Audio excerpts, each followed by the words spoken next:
So, quick overview about what content design is. Content design is a way of thinking. It was originally coined by a lady called Sarah Richards, who originally ran their content design team within government digital service. It's been around for a few years now, but it's gaining more and more popularity. She described it as content designer's task is to communicate information in the best way possible. It's about using data and evidence to give the audience what they need at the time they need it in a way that they expect. Yeah, she's a bit of a sort of guru within the field, and often reference stuff that she's written and the books she's written as well. I personally describe content design as a bit of a combination between copywriting, UX copy, and content strategy. Personally, I don't think that any one of these three is enough to describe what a content designer does. So that's sort of an amalgamation of the three. Whereas copywriting has got quite a commercial lens. Traditionally, it was talking about advertising, words in advertisements, so just little lines or little quick tidbits that might be, you know, on product packaging, etc. UX copy often gets thought about as micro copy, not always the case, but it's thought of as being very functional and hasn't got much of a commercial lens on it, and seen as a little bit one-dimensional. Whereas content strategy is seen as quite hands-off and not very practical, when it's more about the back end of content. Whereas content design pulls elements from all three of these. So when people think about copywriting, and traditionally, you know, we've replaced the term copywriting, content design generally, within Kaluza at least. People traditionally would think about it's just words, when in reality that's just the tip of the iceberg. It's probably 10% or sometimes less of the time we actually spend on doing things. The rest of the time might be sourcing images and video, or creating or curating rather. It might be putting together tools. So it might be like a quote checker, or it might be you know, some kind of interactive gizmo on a website. It might be doing the content mapping and looking at how a user flows through various pieces of content through a website, through a whole experience. Similar to UX design in that regard, and working with UX designers. It'll be thinking about things like user needs and stories. It will be very heavily looking at secondary research. So we'll be looking at, what do our competitors do? What are our users after? How is this piece of content already performing? Again, very heavy on the collaboration side. We work with UX people from UX, user research, brand, marketing, legal, all kinds of people from across the business. And it might also be from people outside the business as well, in terms of agencies and also partners, in terms of getting quite key information out of them as subject matter experts. We'll also be looking at things like information architecture on a page. The list goes on. So I'm not going to talk through all of these, but a bunch of sort of blue chip companies are already labeling content designers as content design rather than copywriting or content strategy. Facebook in particular wrote a really nice piece that explained their shift away from calling themselves content strategists to content designers. They looked at a bunch of other tech companies. They found that content design was becoming a standard. They found it just simply better described what they actually do as a practice, helps others understand the function and the value as well. And just that relabeling, actually, I found in previous jobs and even in this job, really does help frame in people's mind, and just that relabeling itself will bring us further up the design process chain, rather than just, oh, at the last minute, oh yeah, we need to get some words in this, can you guys just fit it in this little box? We can really add so much more value if we're brought in earlier in the process. So yeah, the general market is going in that direction. Exactly, James. Yeah.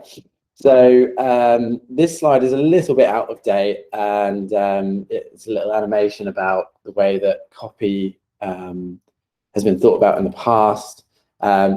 I say it's out of date, it's just because there are more disciplines within the platform design team. There's also brand and patternization as well. So yeah, you've got UX, UI, and UR sitting underneath, and someone comes along at the last minute, like James just said, it's like, oh yeah, we forgot about the words. Then they throw some on top, and it might look a bit skew-if, but it's the last minute, so what can you do? And then oftentimes it just kind of falls down, and people are often left asking, oh, why doesn't this copy fit in line with the rest of what we've written? Or this doesn't really work given the user research and all this testing that we've done. Or it can be just quite jarring, or it's just we find out at the last minute we've got to fit some words in a box, but actually this whole bit doesn't need to be done, because if you change the content further up the chain in the user flow, you can just eliminate this whole process. So again, that's why we can add value much earlier in the process, thinking about how content can how it can affect the overall experience in a better way. So by having that pillar of content design in there, and looking at data and supporting the rest of the kind of experienced teams, we can provide a better experience overall. How am I doing for time? Okay. So again, we love data, research, evidence, insights as content designers. We'll often be, well, previously in roles that I've been in content design, we'll sit on interviews, we'll help out with usability testing, we'll put forward proposals for comprehension testing and help develop those research plans there. We'll often think about interaction modes, which is essentially just a mind state of the user. Ideally, every one piece of content should be designed for one interaction mode. So an interaction mode might be something like, I'm in the mindset of comparing you against your competitors. And so we should design a page specifically with that research interaction mode in mind. It might be that they're there just to do a specific job. So they're wanting to tick a certain box. There's something that they've been asked to do and that they just need to go and do it. Or it might be that they're wanting some reassurance that they're on the right plan, or it might, there's so many different scenarios, and we need to categorize these kind of mindsets and design the content on the page specifically for that one mindset, be quite single-minded about it. It's kind of a not so well-formed concept here at Kaluza just yet, but I would like to get to a stage where we have mapped out those interaction modes more so. Other tools that we might use, obviously, big proponents of language. So we'll often look at things like, what kind of language are people using when they're Googling how, and they're landing on our site? What kind of keywords? So Google Trends is a really great tool for that. If you've never used it before, really worth having a look through, so you can test. I don't know, it might be like,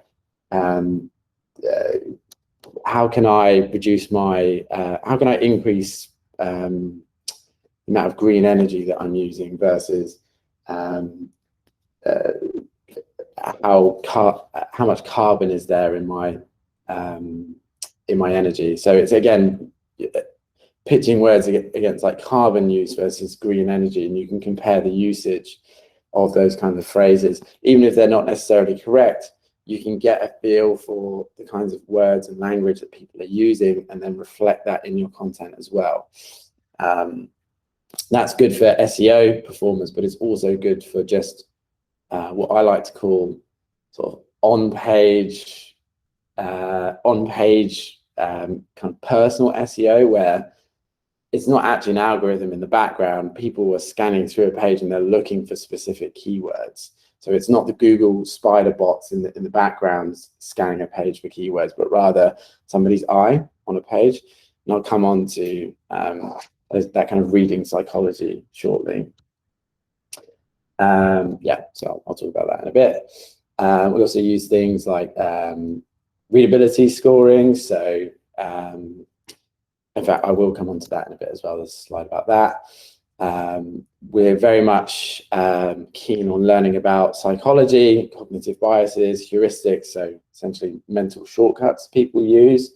Again, that can be rooted in language, or it can be behavioral things on a page. It might be, I'm just clicking through a website very quickly. I'm just looking for the words update my direct debit or something like that, and how they might ping from one artifact on a page to another. We also very keen on learning about, so that a lot of what I've talked about is pre-production, but obviously once we've launched some content or whatever existing content there is, we want to know how that's performing. So that might be looking at A/B testing. It might be looking at click-through rates, bounce rates, how a page has been rated in terms of usefulness. Might be more general things like Net Promoter Score. I'm speaking to a UX community, so I'm not going to go into a great deal of detail regarding user needs, because it's quite fundamental really to UX community. But yeah, at Kaluza, our end users, our users can really vary. It can be retail end users, so just everyday consumers. It could be field engineers using parts of our software to update cases. It could be customer service agents updating stuff over the phone when they're speaking to a customer. So yeah, I'm not going to go through too much in the way of examples here, but here are some of the needs that Kaluza users might go through. We also very much are invested, like UX designers, in user stories and job stories. So here's the general layout of how we would look at that as a content designer.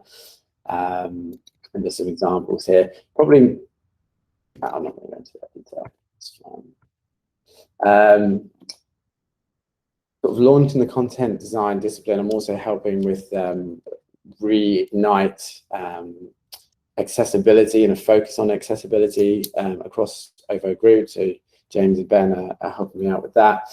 As a content designer, accessibility should be built in the standard. When it comes to simply words on a page, accessibility, usability, and readability are largely interchangeable, roughly the same thing. And I'll give you an example here. So acronyms, I've got a real beef with acronyms. I'm actually going to write a small piece about acronyms and my hatred of them, largely. So say that you've got neurodiverse users, so say it's someone with autism, or they might have sort of memory problems, or you're just, okay, so say you've got memory problems and you spell out an acronym at the top of the page, yeah, TLDR. Yeah, you spell out an acronym or an initialism at the top of the page, and what most people do is when they're writing a long document like that, like, oh, I really can't, you know, in the back of our minds, I'm thinking, I don't want to spell out this acronym all the time. So they spell it out at the top of the page, and they're like, right, this is what this means. I've ticked that box. Now I can use this initialism throughout the rest of this document all the time. But I don't know about you guys, but I'm just short on time, and there's so much stuff out there to read, and I just can't be bothered. Now, I don't consider myself to have a lot of memory problems. It's not the best, but what you're doing is you're assuming that people, A, have read what you've got at the top of the page in terms of spelling out the initialism, and number two, you're assuming that they remember it and that they just haven't scrolled past it. So in terms of accessibility, someone with memory problems, you're not catering for this person if you're referring to this initialism throughout and not actually spelling it out. But what you're also doing is you're not including people that have just skipped past it, and who reads web pages and such end to end.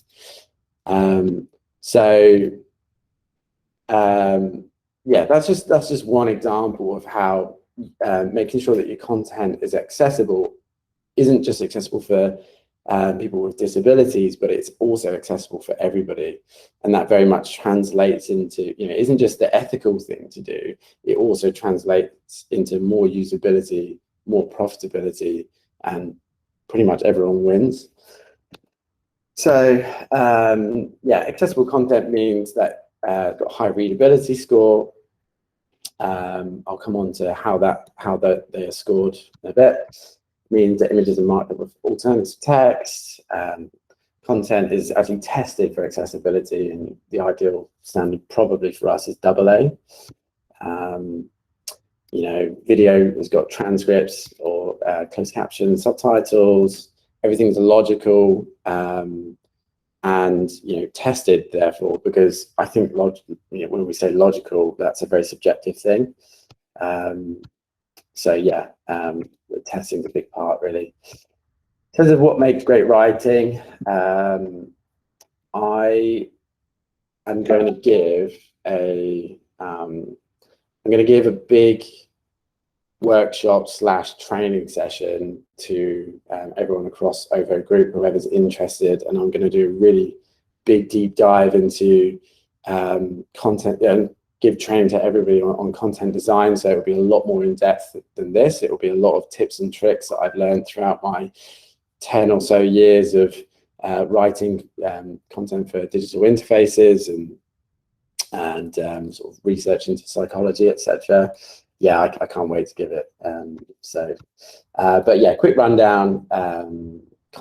Great content is simple, gets to the point in plain English.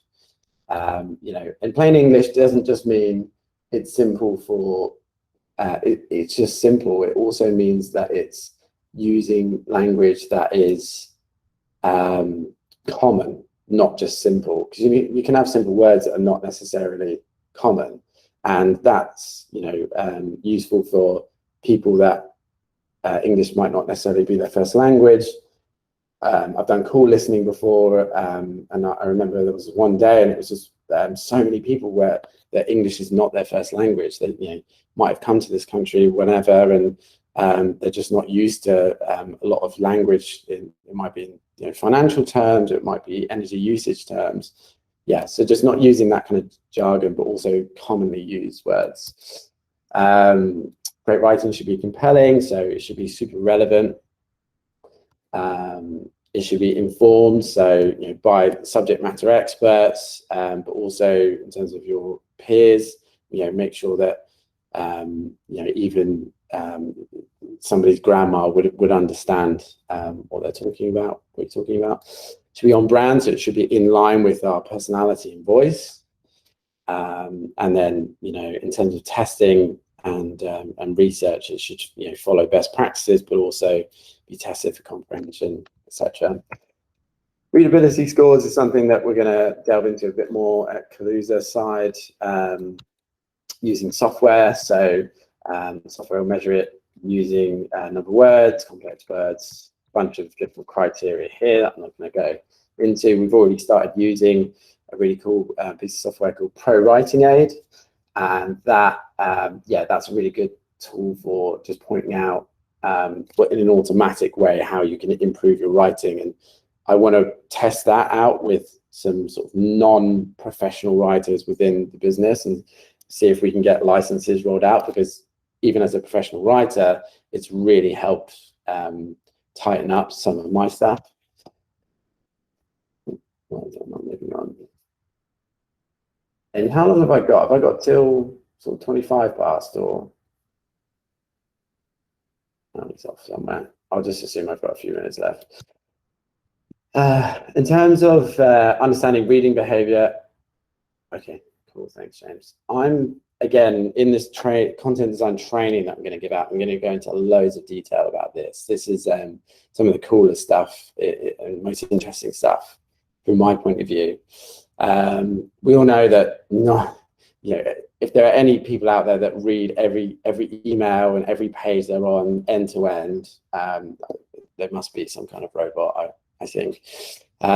People skim read.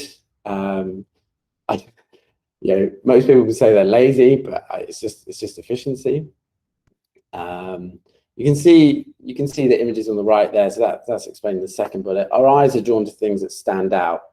So it might be images, bold text, links, whatever's going to differentiate it from the bulk of the copy on the page. People have been said to read in what's called an F pattern. So that's this kind of loose shape that you can see in the images on the right-hand side. So they tend to dominate their attention on the left-hand side, near the top, and then they'll scan across looking for keywords, like I was saying earlier. They'll scan across for keywords, and if they don't find what they need, their attention kind of wavers, and you might get people bouncing off a page, not doing what you wanted them to do, etc. What this actually means in practice is you should get the important, sexy, or practical information up front of the page, at the top of the page, and at the start of your sentence, or at the start of your paragraph. This is called front loading. I'm going to go into loads more detail about that. Yeah, so okay, probably one more minute. For right to left, yeah, it's the opposite. Yeah, so people just tend to read at the beginning. Yeah, so some languages go from right to left, so they flip the other way. Very quickly then, we're going to be rolling out a lot more pair writing. So that means actually, rather than just getting a brief and pinging back and forth with subject matter experts, actually sitting down with subject matter experts, whether that be UX designer or somebody from legal or somebody from brand, etc., and really hammer it out. It saves a lot of time, and it's just, not only does it save time, but you actually get a much better quality of output. It's faster as well. It seems like it takes longer because you might have to get a couple of hours just to sit down with somebody, but it is really important, very effective. It's more enjoyable, etc. And you get a better working relationships. I'm not going to go over the content production process. We have a tone of voice and style guide now for Kaluza.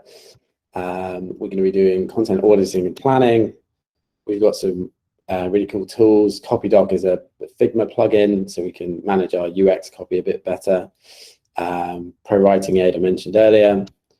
We're going to be trying to act as a bit of a center of excellence and doing content critiques and blogging and delivering training across the business. That's pretty much it. So yeah, there's lots more to come out of this neck of the woods, but that's a very quick overview. Thanks for listening. And the moral of the story is, it's particularly in Kaluza or even at OVO side with copywriters, please do get us writers in general involved earlier in the process, because we can add a lot more value than is thought.